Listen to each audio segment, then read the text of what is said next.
Guys welcome back to one more blog in Ooty.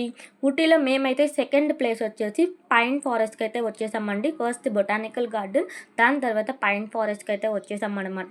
ఇక్కడ చూస్తున్నారు కదా చెట్లన్నీ ఎలా ఉన్నాయో, ఎంత పెద్ద పెద్ద పెద్ద హైట్గా ఉన్నాయో. అసలు నేనైతే లోపలికి కూడా వెళ్ళలేదు, బయట నుండి చూస్తున్నా. ఇక్కడ నుండి మెట్లన్నీ దిక్కుంటూ కిందకి వెళ్ళిపోవాలి. అక్కడ నుండి చెట్లు చూస్తుంటే వాటికి ఉన్న వేరంతా కూడా నేను లేని అనిపించింది అనమాట. అంత హైట్ ఉంది. వాటన్నిటిని చూస్తుంటే దార్జియాలో అటువైపు చాలా పెద్ద పెద్ద పెద్ద చెట్లు ఉంటాయంట. అలా ఉంది ఏరియా అంతా కూడా. అసలు చూడడానికి 2 కళ్ళు సరిపోలేదు. మెయిన్‌గా ఏంటి అంటే చాలామంది కాలేజ్ స్టూడెంట్స్ అండ్ అలాగే స్కూల్ స్టూడెంట్స్‌ని ట్రిప్‌కి అయితే తీసుకొచ్చారనమాట. మేము వెళ్ళిన ప్రతి చోట వాళ్ళైతే కంపల్సరీగా ఉన్నారు. ఇక్కడ చూస్తున్నారు కదా, వాళ్ళైతే అసలు రీల్స్ చేసుకోవడం కానివ్వండి, లేకపోతే స్కిట్ చేయడం కానివ్వండి, చాలా అంటే చాలా ఐ మీన్ వాళ్ళకొక మెమరీస్ లాగా క్రియేట్ చేసుకుంటున్నారనమాట. అండ్ చూసారు కదా, పైన్ ఫారెస్ట్ అనమాట ఇది.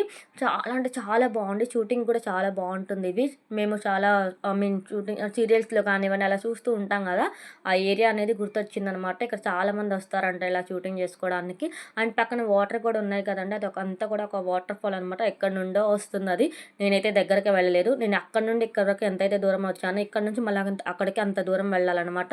నాకు అస్సలకి ఓపిక లేదు. మళ్ళీ ఎక్కడ నుండి పైకి ఎక్కాలని చెప్పేసి నేనైతే అక్కడికి ఆగిపోయాను అనమాట. సో గైస్ చూసారు కదా పైన్ ఫారెస్ట్ ఎలా ఉంది ఏంటి అనేది. అండ్ నెక్స్ట్ వీడియోలో కలుద్దాం. అంతవరకు బాయ్ బాయ్.